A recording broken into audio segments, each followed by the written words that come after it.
السلام عليكم. تخيل إنك تصحى يوم وتلاقي مدينتك كلها فاضية، مفيش أصوات عربيات ومفيش ناس، وكأن الأرض بلعت سكانها.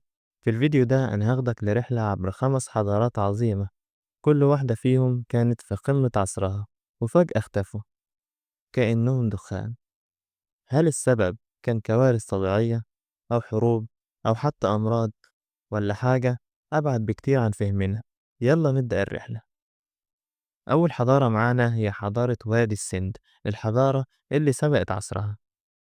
من 5000 سنة على ضفاف نهر السند كان في شعب يبني مدن أكبر من أي مدينة في أوروبا في الوقت ده. كانت أهم إنجازاتهم مدن مخططة بشوارع متعامدة، تحس إنك قاعد في نيويورك. نظام صرف صحي مذهل وتجارة مع بلاد ما بين النهرين.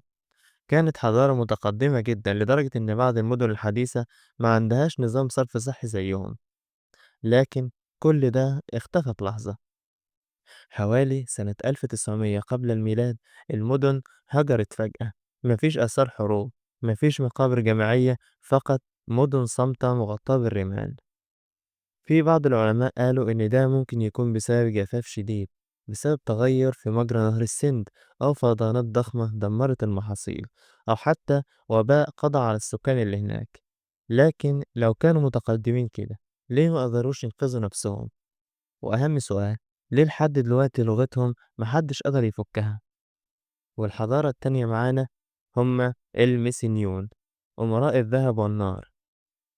في اليونان القديمة قبل الإغريق اللي نعرفهم كان في حضارة بتحكم البحار اسمها الميسينيون. من أهم إنجازاتهم إنهم بنوا قصور ضخمة جدا، كان عندهم ثروات هائلة، وكمان أسطورة حصان طروادة خرجت من عندهم. وكان عندهم إبداع في الحصون والعمارة، زي أبواب الأسد اللي لسه موجودة لحد دلوقتي. كانوا أغنياء جدا لدرجة إن المؤرخين سموهم أمراء الذهب. حوالي 1100 سنة قبل الميلاد المدن اتحرقت والحصون اتهدمت، وحتى لغتهم اختفت. في بعض النظريات بتقول إن اختفائهم كان بسبب شعوب البحر الغامضين، أو زلازل مدمرة، أو مجاعة بسبب التغير المناخي. ويبقى لغز اختفائهم سر محدش يعرفه. لكن لما نتكلم عن الانهيار، مفيش انهيار بيئي أغرب من اللي حصل في جزيرة نائية وسط المحيط، لما صنع الناس تماثيل ضخمة ودمروا كل شيء بإيديهم.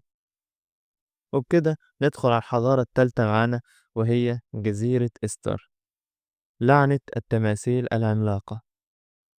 جزيرة صغيرة سكانها صنعوا 887 تمثال ضخم بوزن يصل ل 80 طن. كانت من أهم إنجازاتهم نحت التماثيل العملاقة من الصخور البركانية، وقدروا ينقلوا التماثيل دي عبر الجزيرة بدون أي آلات حديثة. لكن لما الأوروبيين وصلوا في القرن ال18 لقوا شعب مريض وفقير وعدد السكان قليل جدا.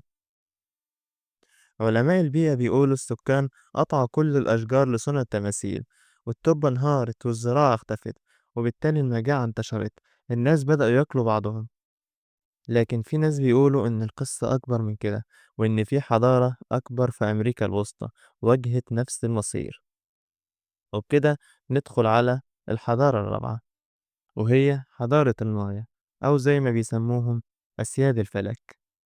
شعب المايا ملوك علم الفلك، اخترعوا تقويم دقيق جدا، شيدوا معابد عظيمة وسط الغابات. من أهم إنجازاتهم إن هم قدروا يحسبوا مواقع الكواكب بدقة مذهلة، ونظام كتابة متطور، وقدروا يعملوا مدن ضخمة زي تيكال وبالينكي.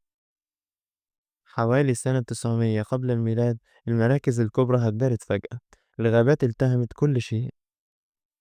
العلماء قالوا إن اللي حصل ده كان بسبب جفاف، أو حتى حروب أهلية، أو لعنة من الآلهة زي ما بتقول أساطير. لكن فوق جبال الإنديز حضارة أخرى كانت لسه بتحكم ملايين البشر، وهتسقط أسرع مما حد يتخيل. وبكده ندخل على الحضارة الخامسة، وهي حضارة الإنكا، الإمبراطورية التي ابتلعها المرض. الإنكا كانت شبكة طرق بطول 40,000 كيلومتر، مدرجات زراعية على سفوح الجبال. وكانت أهم إنجازاتهم إنهم بنوا مدن متطورة، وكان عندهم نظام زراعي متطور وسط الجبال، وإمبراطورية حكمت ملايين البشر بدون لغة مكتوبة. في أقل من 40 سنة انتهت الإمبراطورية. المؤرخين قالوا إن الأوبئة الأوروبية قضت على 90% من السكان قبل حتى ما تبدأ الحرب. والسؤال اللي بيفرض نفسه، هل ده قدر كل حضارة؟ هل إحنا كمان ماشيين على نفس الطريق؟